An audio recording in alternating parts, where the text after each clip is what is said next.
오늘은 교회 절기로 맥추 감사주일입니다. 우리가 감사의 영성을 훈련하고 또 하나님께 감사를 고백하는 그런 중요한 교회 절기입니다. 그래서 오늘은 매일 성경의 본문을 잠시 쉬면서 감사절에 맞추어서 오늘 신명기의 말씀을 묵상하면서 우리가 감사를 한번 생각해 보겠습니다. 오늘 본문은 이 신명기 자체가 모세가 죽음을 앞두고 마지막으로 이스라엘 백성들에게 당부하는 유언의 말씀입니다. 그러니까 굉장히 많은 말씀들 중에서 중요한 말씀들을 엑기스만 뽑아서 이야기하는 그런 내용이라 할 수 있습니다. 그런데 그 내용 중에 오늘 본문은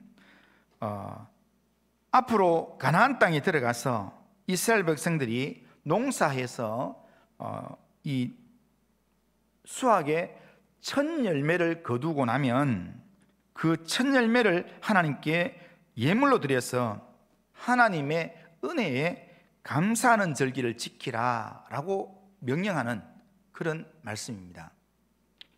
하나님께서는 모세를 통해서 이스라엘 백성들에게 모든 수확이 끝나고 나면 먼저 하나님께 감사하면서 예물을 드릴 것을 지금 가르치고 있습니다. 이스라엘이 가나안에 들어가면 가나안 땅에서 1년의 농사를 2번을 짓게 됩니다. 2번 수확을 하게 되는데 첫 번째 수확은 늦은 5월, 6월경에 밀과 보리 곡식을 수확하게 되고요. 가을 수확은 9월달에서 11월달까지의 기간 동안에 포도와 또 무화과와 감람나무 열매를 거두게 됩니다. 그래서 해마다 1년에 2번의 그런 감사의 절기를 지키게 되는데요.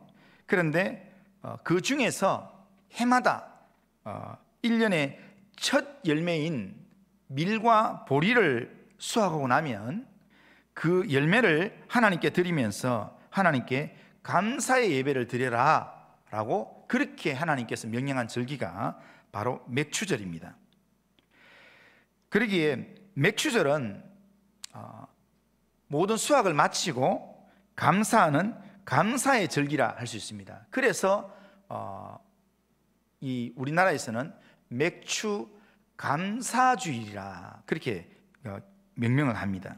그러면 오늘 본문을 통해서 우리가 맥추 감사절에 우리가 이 맥추 감사절을 어떻게 지켜야 되는가, 이것을 몇 가지를 한번 생각해 보면, 먼저는 모든 소산의 만물을 다 거둔 후에 그것을 여호와께 가지고 와서 감사 예배를 드리라 한다는 겁니다. 오늘 본문 1절에서 3절에 보면 내 하나님 여호와께서 내게 기업으로 주어 차지하게 하실 땅에 네가 들어가서 거기에 거주할 때에 내 하나님 여호와께서 내게 주신 땅에서 그 토지의 모든 소산의 만물을 거둔 후에 그것을 가져다가 광주리에 담고 내 하나님 여호와께서 그의 이름을 두시려고 택하신 곳으로 그것을 가지고 가서 그때의 제사장에게 나아가 그에게 이르기를 내가 오늘 당신의 하나님 여호와께 아뢰나이다. 내가 여호와께서 우리에게 주시겠다고 우리 조상에게 맹세하신 땅에 이르렀나이다 할 것이요 라고 말씀합니다.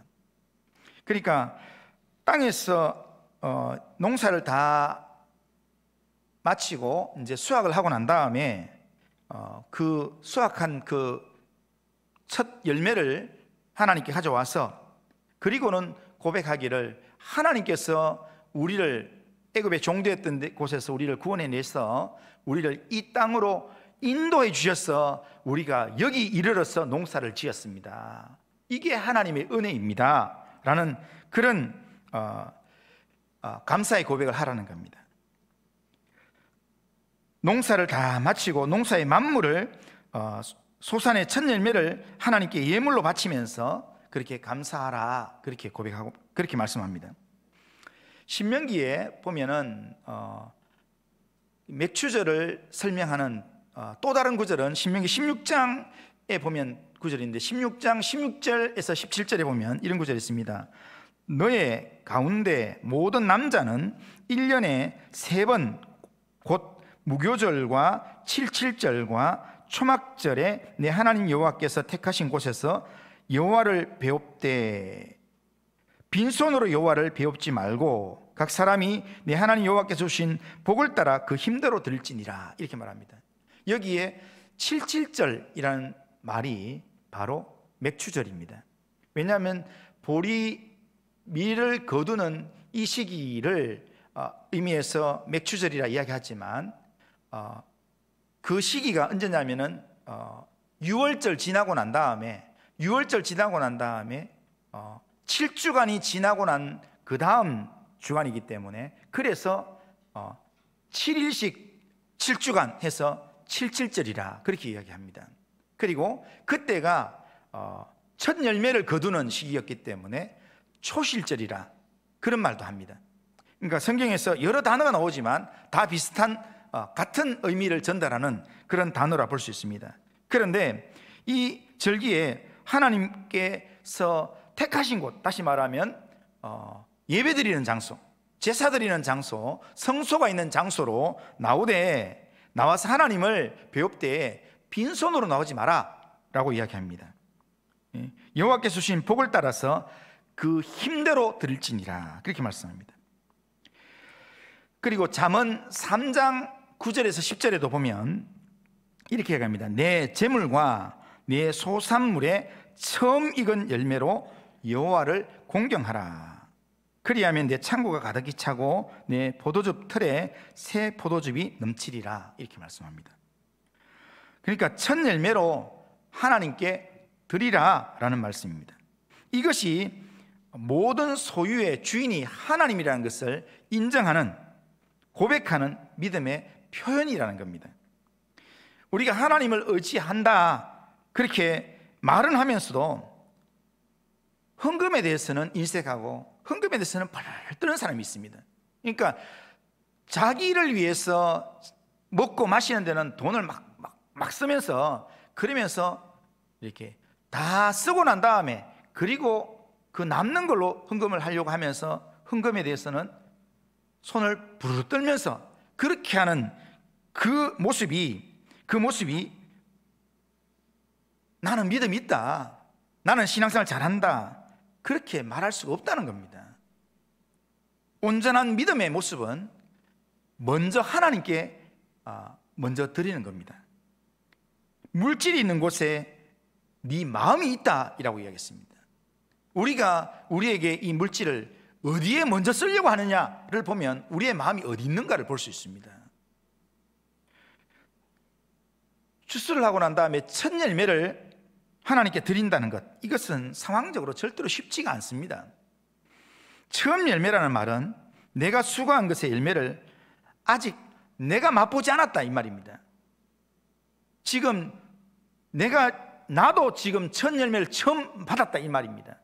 그런데 이 처음 열매를 거둔 이 상황에서 나도 아직 이것을 맛보지 못한 상황에서 그 열매를 하나님께 먼저 드린다 이 말은 그 의미 자체가 뭐냐면요, 나는 하나님 다음 되겠습니다 이런 의미입니다. 하나님이 먼저고 나는 하나님 앞에서는 내가 두 번째 하겠습니다 이런 뜻입니다.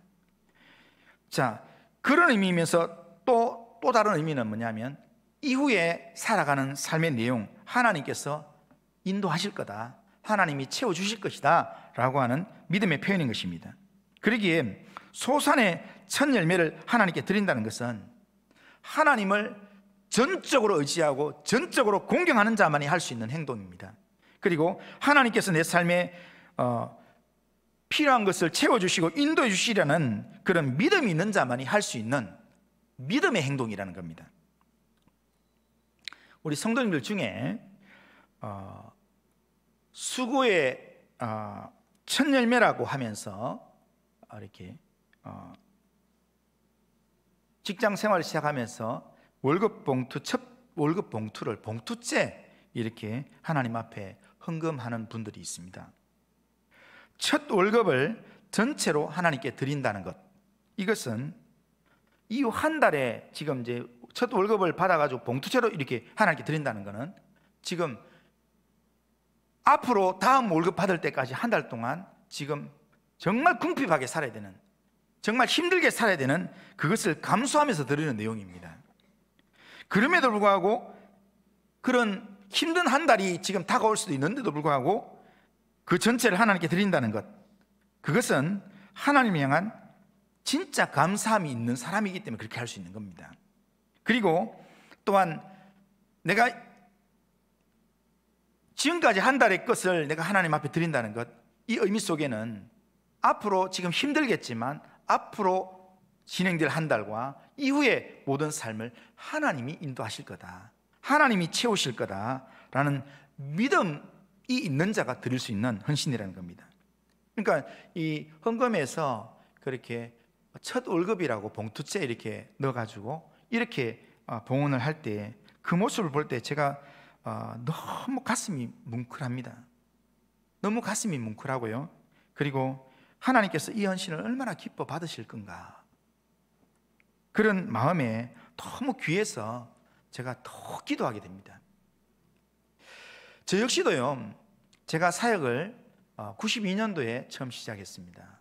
그런데 제가 4대째 예수를 믿으면서 어릴 때부터 얼마나 훈련을 많이 받았겠습니까? 그런데 92년도에 4월 달에 총신대원을 오가면서 매주 버스를 타고 올라가고 거기서 생활비를 해야 되고 했는데 교회에서 제가 사역하고 나니까 첫 교육전사로 부임해서 이렇게 사례비를 25만 원 받았습니다. 근데 받는 날 담임 목사님이 그 봉투에 손을 얹고 그렇게 축복 기도를 하시고 그리고 봉투를 저한테 전달해 주었습니다. 그런데 제가 그걸 받고, 그리고 제가 돈이 너무 필요했지만, 그렇지만 나를 목회자 되도록 신학교의 길로 부르신 분이 하나님이시고, 또한 내 인생을 여기까지 인도하신 분이 하나님이시다. 그리고 앞으로 내 사역 가운데 내 인생 전체를 책임지실 분이 하나님이시다. 그 믿음의 고백으로 너무 주님이 너무 좋아서, 그래서 그 다음 주일날 봉투 그대로, 노란 봉투 그대로 제가 이렇게 감사합니다라는 제목 써서 하나님 앞에 올려드렸습니다. 그런데 그렇게 했더니 다른 분들이 다 걱정을 했어요. 다른 사역자들이 걱정하고 담임 목사님도 걱정하고. 그런데 하나님이 다 알아서 하실 겁니다 했는데요. 그런데 92년 4월달, 제가 4월 마지막 주에 그렇게 내가 하나님 앞에 올려드렸는데요. 그 이후에 92년도부터 지금까지 약 30년 가량을 지내오면서 제 인생 가운데는 하나님이 정말 필요할 때마다 적절하게 채워주셨습니다.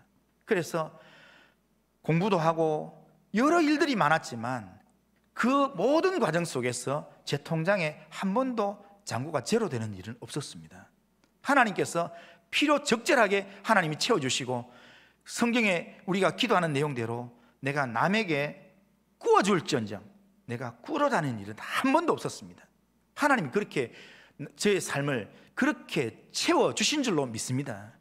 하나님 앞에서 하나님을 믿는 믿음, 하나님께서 채워주실 수 있는 채워주신다는 그 믿음 있는 자가 물질로 우리가 하나님 앞에 헌신하면 하나님께서 그 물질에 대한 하나님의 응답을 주신다는 겁니다. 성경은 주님이 우리에게, 성경을 통해서 우리에게 분명히 이야기하는 것은 네 물질이 있는 곳에 네 마음이 있다, 이렇게 말씀합니다.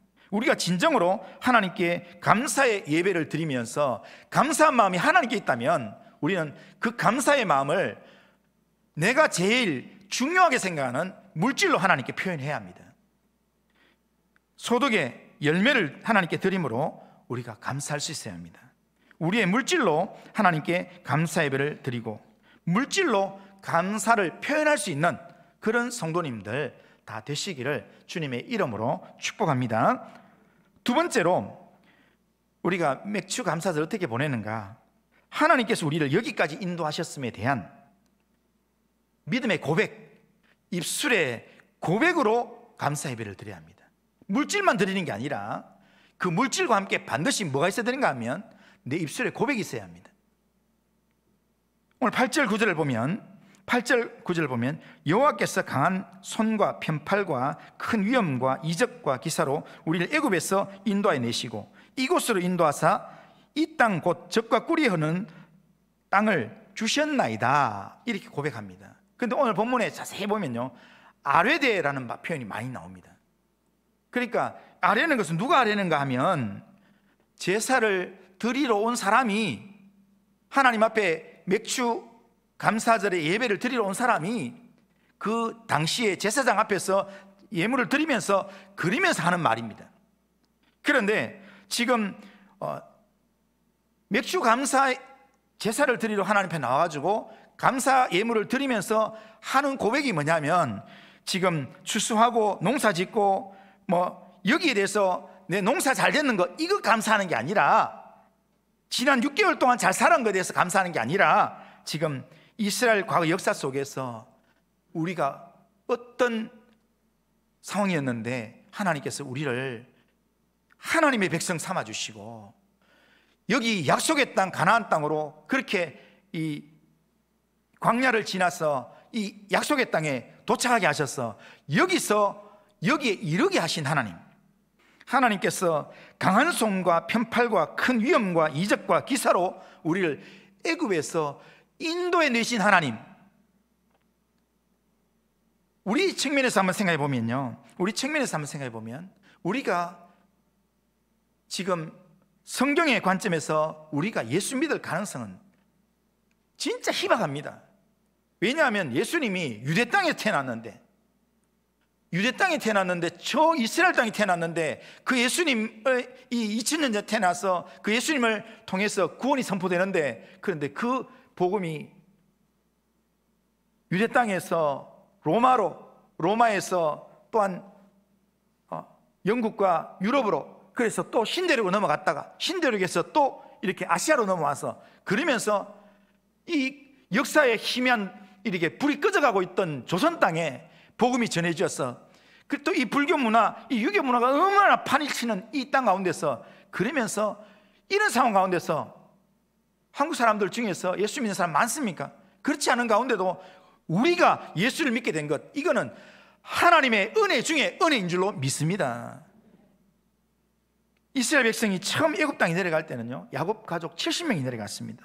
그런데 그 후로 400년 지낸 동안에 많은 압제도 있고 어려움이 있었지만 하나님께서 이스라엘 백성을 번성케 하셔서 큰 민족이 되게 만들어주시고, 그리고 출애굽할 때는 60만 명이 되어서, 그러면서 60만 명이지만 다 오합지졸이고 자기 몸 하나 가눌 수 없는 그런 상황에도 불구하고 하나님께서 강한 손과 편팔로 이스라엘 백성들 인도하셔서 광야의 연단과 시험을 통해서 젖과 꿀이 흐르는 땅 가나안 땅으로 하나님이 인도하셨고, 여기에 인도하셔서 여기에 정착하는 사람이다 라는 것을 증명하기 위해서 그 땅에 소산을 심고 거두게 하셨다는 겁니다. 그러니까 그때 첫 거두는 그 소산을 보면서 하나님께서 우리 조상에게 말씀하셨던 그 약속의 말씀이 우리에게 진짜 이루어졌구나, 우리가 진짜 하나님의 백성으로 가나안 땅에 살게 되었구나, 이것을 하나님 앞에 기억하면서 하나님이 택하신 예배의 자리에 나와서 그렇게 감사의 절기로 지키면서 하나님께 이렇게 하나님 인도하셨습니다 아뢰는다는 겁니다. 오늘 많은 사람들은 우리의 삶이 조금은 편안하면 마음이 교만해져서 자기가 잘나서 똑똑하고 자기가 열심히 노력해서 잘된 것으로 그렇게 자랑하고 그렇게 생각합니다. 그러나 그것은 하나님 앞에서 엄청난 불순종의 죄를 짓는 것입니다. 우리의 모든 것은 하나님께서 인도하심의 결과입니다. 하나님의 은혜의 결과인 줄로 믿습니다. 시편 23편 1절 2절에 보면 여호와는 나의 목자시니 내게 부족함이 없으리로다. 그가 나를 푸른 풀밭에 누이시며 쉴만한 물가로 인도하시는도다 라고 말씀합니다. 하나님께서 우리를 여기까지 인도해 주셨다는 겁니다. 하나님이 선한 목자가 되셨어 우리의 걸음을 인도해 주셨다는 겁니다. 이사야 58장 11절에도 보면 이렇게 말씀합니다. 여호와가 너를 항상 인도하여 메마른 곳에서도 내 영혼을 만족하게 하며 내 뼈를 견고하게 하리니 너는 물된 동산 같겠고 물이 끊어지지 아니하는 샘 같을 것이라. 그렇게 말씀합니다. 하나님께서 우리를 항상 인도해서 메마른 곳에서 우리 영혼을 만족하면서 여기가 인도했는데, 그런데 지나온 과거 동안 우리를 인도하신 그 하나님, 그걸로 끝내는 게 아니라 우리의 앞날도 하나님께서 물된 동산 되도록, 물이 끊어지지 않는 샘이 되도록 하나님께서 인도하실 것이다 라고 하는 고백이 지금 믿음의 선지자의 고백이라는 겁니다. 우리가 지금까지 살아오면서 우리가 예수 믿는 사람이 되는 그 모든 과정 속에서 하나님이 우리의 걸음을 인도하심으로 우리가 부모를 통해서 아니면 누군가를 통해서 예수를 믿게 되었고, 예수를 믿고 이 땅의 삶을 살아오는 동안에도 우리 인생의 삶에는 수많은 눈물의 골짜기들이 있었습니다. 정말 도무지 감당하기 힘든 그런 눈물의 골짜기들이 많이 있었습니다. 그러나 하나님을 믿고 예수를 믿고 믿음으로 나오는 그 걸음 속에 많은 눈물의 골짜기들이 있었지만 그 곳곳마다, 그 골짜기들마다 하나님께서 준비하신 생명의 생수가 있어서 그 생수의 힘으로 우리가 그 골짜기들을 넉넉하게 지내올 수 있었습니다. 그 하나님의 인도하심의 은혜 때문에 우리가 여기까지 올 수 있었는 줄로 믿습니다. 우리가 하나님의 말씀에 순종함으로 하나님을 기억하면서 믿음으로 나아가면 하나님께서는 지금까지 인도하신 그 은혜로 앞으로도 우리의 삶을 쉴만한 물가로 인도해 주실 줄로 믿습니다. 우리의 마음의 소원을 이루어 주시고 형통한 삶을 살게 하실 것입니다. 하나님은 우리 인생을 설계하시고 그 계획을 성취하시는 하나님이십니다. 이런 하나님이 우리의 하나님이 되셔서 우리를 죽을 때까지 우리를 영원히 인도하실 줄로 믿습니다. 이런 하나님의 인도하심을 믿고 하나님께서 우리의 삶을 여기까지 인도하셨음을 우리가 믿으면서 앞으로도 인도하실 줄로 믿고 이것을 입술의 고백으로 하나님 앞에 감사하는 겁니다. 우리는 늘 내 통장에 돈 좀 들어오면 하나님 감사합니다, 좀 괜찮아지면 감사합니다, 이게 아니라 그 이런 것과는 차원이 다른 우리가 하나님의 자녀가 되었습니다. 하나님의 하늘나라의 기업을 이어받을 수 있는 사람이 되었습니다. 이것이 우리의 영원한 감사의 제목이 되어야 할 것입니다. 이것을 우리는 늘 우리가 감사하면서 우리가 그 감사를 입술로 고백해야 합니다. 감사한 봉투 이렇게 해서 감사 하나, 봉투 하나 넣는 걸로 이게 감사가 끝나는 게 아니라 우리의 감사가 반드시 열매가 맺기 위해서는, 우리의 감사가 반드시 열매가 맺기 위해서는 우리의 물질과 함께 우리의 입술에 고백이 있어야 진짜 감사가 되는 겁니다. 그러니까 뭐 경상도 사람들은 말을 잘 못한다고 그러면서 늘 이렇게 그냥 막 돈으로 때우고 그냥 이렇게 선물로 때우고 그러면서 평생 살면서 한 번도 감사합니다, 고맙습니다, 사랑합니다 이런 말을 못하는 경상도 사람의 체질이다 그러더라도 하나님 앞에서는 그러면 안 돼요. 하나님 앞에서는 우리의 입술이 날마다 입술을 열 때마다 제일 먼저 우리 입술의 고백으로 하나님 감사합니다, 나를 구원해 주신 하나님 감사합니다, 죄 가운데서 나를 살려주신 그 은혜 감사합니다, 하나님의 자녀되게 해주신 하나님 감사합니다, 이 고백이 우리의 입술에서 쉬지 않아야 될 줄로 믿습니다. 마음에만 있는 감사는 입술에 이 고백으로 표현되어질 때 그 감사가 완성되는 것입니다. 그러기에 우리의 이 감사를 입술의 고백으로 그렇게 감사를 늘 이루어갈 수 있는, 성취해 갈 수 있는 그런 감사의 삶을 살기를 주님의 이름으로 축원합니다. 자, 마지막으로 우리가 맥주 감사절을 보내면서 감사절을 어떻게 보내는가 한 가지만 더 말씀드리면, 이웃과 함께 즐거움으로 감사를 삶의 예배로 드려야 된다는 겁니다. 11절에 보면 내 하나님 여호와께서 너와 내 집에 주신 모든 복으로 말미암아 너는 레위인과 너희 가운데 거류하는 객과 함께 즐거워할지니라 이렇게 말합니다. 맥주 감사, 맥주절을 이야기하면서 그러면서 즐거워하라 이런 이야기합니다. 이웃과 함께, 객과 함께 즐거워하라 이야기합니다. 우리가 진짜로 하나님께서 베푸신 은혜가 감사하다면 하나님께 감사의 예물로 감사한 후에 그 기쁨을 이웃과 함께 나눌 수 있어야 합니다. 진짜 우리가 기분 좋을 때 어떻게 합니까? 진짜 기분 좋을 때, 야, 오늘 기분 좋은 일인데 우리 같이 밥 먹자. 용돈이다. 진짜 기분 좋을 때 그렇게 하지 않습니까? 그런데 하나님께서 내게 주신 은혜가 정말 감사하다면 우리는 그 감사의 고백이 하나님이 어떻게 하라고 하냐면 하나님께만 우리가 예물 드리고 하나님께만 감사하다고 고백하는 게 아니라 하나님께 감사의 예배를 드리는 그 사람은 반드시 뭐냐면 이웃과 내 옆에 있는 사람과 그 감사의 즐거움을 나누라고 이야기합니다. 야고보서가 말하는 하나님이 인정하시는 경건, 하나님이 진짜 이 사람 참 경건하다 이렇게 인정하시는 경건이 하나님 말씀 잘 듣고 예배하는 것으로 끝나는 삶이 아니라고 이야기합니다.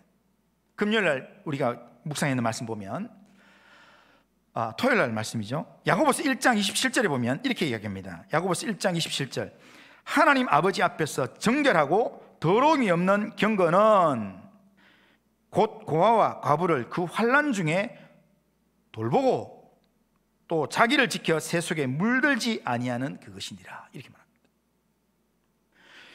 하나님께서 인정하시는 정결하고 더러움이 없는 경건은 곧 고아와 과부를 환난 중에서 돌보는 것이라고 얘기합니다. 하나님은 나의 가진 것으로 연약한 자를 돌보고 그들과 함께 기쁨을 나누는 것, 그것을 우리에게 말씀하고 있습니다. 이것이 하나님 인정하시는 경건한 모습이라는 겁니다. 하나님 앞에서 혼자 감사하고 하나님 앞에서 혼자 즐거워하는 것은 이것은 하나님 나라의 원리가 아닙니다. 성경적인 원리가 아닙니다. 데살로니가전서 5장 16절에서 18절에 보면 항상 기뻐하라, 쉬지 말고 기도하라, 범사에 감사하라, 이는 그리스도 예수 안에서 너희를 향하신 하나님의 뜻이니라 이렇게 말씀하는데, 이렇게 말씀한다고 해서 혼자만 기뻐하고 혼자만 기도하고 혼자만 그렇게 감사하는 것, 이것은 하나님이 진짜 원하는 모습이 아니라는 겁니다. 우리가 기뻐할 때는 하나님이 내게 붙여주신 사람들과 같이 기뻐해야 되는 겁니다. 기도할 때는 성도들과 같이 기도하고, 그리고 다른 사람을 내 기도만 하는 게 아니라 다른 사람을 위한 기도도 해야 되고요, 감사할 때도 그 감사의 내용들을 우리가 같이 나눠야 하는 겁니다. 그게 진짜 감사가 되는 겁니다. 진짜 영성 있는 감사의 삶은 이웃과 함께 나눔을 통해서 완성된다는 겁니다. 세상 사람들의 감사는 자기에게 은혜를 베풀어 준 사람에게 대한 감사로 그렇게 마무리를 하는 경우가 많습니다. 감사의 내용을 자기만 쥐고 자기만 누리려고 한다는 겁니다. 그러나 영성 있는 믿음의 성도는 하나님의 은혜가 너무 감사하다면, 하나님의 은혜가 너무 감사하기 때문에 하나님께 물질과 믿음의 고백으로 하나님께 예배를 드리고, 그리고 거기에 이어서 함께하는 이웃과 감사의 즐거움을 나누는 삶을 사는 게, 그게 진짜 성도의 모습이라는 겁니다. 제가 지난주에 아주 참 이렇게 따뜻한 이야기를 하나 들었습니다. 제 친구 목사님 교회에 한 성도님이 목사님을 찾아왔대요. 찾아와서 목사님, 제가 목사님께 간증을 좀 하고 싶습니다 해서 그렇게 이제 이야기를 하는데, 회사를 운영하는 성도님인데, 그런데 사업장에 일하던 한 직원이 퇴근 후에 자기 친구를 만나 식사를 했다는 겁니다. 그리고 며칠이 지났는데 그 친구가, 그 식사를 했던 그 친구가 직원한테 전화가 와가지고, 야 친구야, 큰일 났다, 내가 코로나 감염됐다, 그래서 지금 이렇게 코로나 확진이 돼서 내가 지금 이렇게 치료소로 들어가는데 너 나하고 같이 식사했으니까 너 빨리 이렇게 코로나 검사를 받아야 되겠다. 그 연락이 왔는 겁니다. 그러니까 그 직원이 이제 성도님한테 연락해서, 큰일 났습니다, 제 친구 확진돼 가지고 제가 같이 식사를 했는데 제 보고 지금 검사를 합니다. 그래서 제가 지금 검사하러 가니까 우리 회사 직원들도 좀 단속을 좀 해주십시오 하고는 이야기하고 갔다는 겁니다. 근데 이분이 가만히 생각하니까 지금 그 직원이 만약에 감염되면 회사에 있는 사람들 전부 다가 지금 이제 검사를 해야 되고 또 격리를 해야 되고, 그러면 사업장이 이제 최소한 일주일 이상 문 닫아야 되는 상황인데, 그러면 엄청난 피해가 오겠다라는 생각에 그래서 마음을 조마조마하면서 기도하면서 그렇게 기다렸는데, 그런데 감사하게도 그 직원이 연락이 왔는데 코로나 음성입니다 이렇게 왔다는 겁니다. 그 소리를 듣고 너무 감사했다는 거예요. 그 직원은 이제 뭐 한 2주간 격리했겠죠. 했지만 그러니까 이 회사에 다른 지장이 없다는 거, 그것 때문에 너무 감사해가지고, 그래서 너무 감사한 마음에 교회 헌금도 하고 그렇게 하는데, 목사님 찾아와서 목사님 너무 감사한데 이 코로나 시기에 다 어렵고 이런데, 그런데 제가 이렇게 저희 회사에 코로나 이게 직원이 안 걸린 거, 이게 너무 감사해서 내가 이 감사를 성도들과 좀 나누고 싶은데 어떤 방법이 없겠습니까? 전 성도들과 정말 이 코로나 시기에 좀 따뜻한 위로가 되게끔 좀 나누고 싶은데 어떻게 하면 좋겠습니까? 하면서 수백만 원을 좀 헌신해서 성도들과 감사를 나누고 싶다, 이렇게 얘기했다는 겁니다. 그 교회도 원래 우리 교회처럼 매주 한 번씩 가정예배를 시작했습니다. 그래서 이 친구 목사님이 그 성도님한테 제안해가지고 온 교회 성도님들이 다 이제 가정예배를 드리고 하는데, 가정예배 좀 독려를 하기 위해서 가정예배를 위한 상을 특별 제작을 해가지고 그렇게 전 성도들한테 맥주 감사주일 날 나눠주면 얼마나 좋겠나. 그랬더니 좋습니다 해가지고 그 교회에서 그 성도님이 준비해서 오늘 나눠준대요. 그리고 오늘 전 교인들 다 이렇게 예배상을 다 나눠주는 걸로 그렇게 했다는 겁니다. 너무 감사해서 전체 성도들과 그 감사의 마음을 나누고 싶다는 그 마음이 제가 들으면서요, 참 성숙한 그리스도인이고 참 아름답다, 이런 생각을 했습니다. 이 이야기 들으면서 성도님이 어떻습니까? 나도 그 교회 갔으면 상 하나 얻었을 텐데, 이런 생각이 드십니까? 우리는 이 이야기를 이런 설교를 듣고 난 다음에요, 그러면서 이렇게 감사하면은 나눠야 된다, 이웃과 나눠야 된다 하면은 이렇게 다른 사람 보면서 감사한 일이 있네, 밥 사라, 이런 쪽으로 적용하지 마시고 누가 적용하는? 나한테 적용하는 겁니다. 하나님의 은혜가 감사하면 그 은혜가 감사한 그 마음을 내가 하나님께 감사한 그 마음으로 내 옆에 있는 사람과 나누려고 해야 합니다.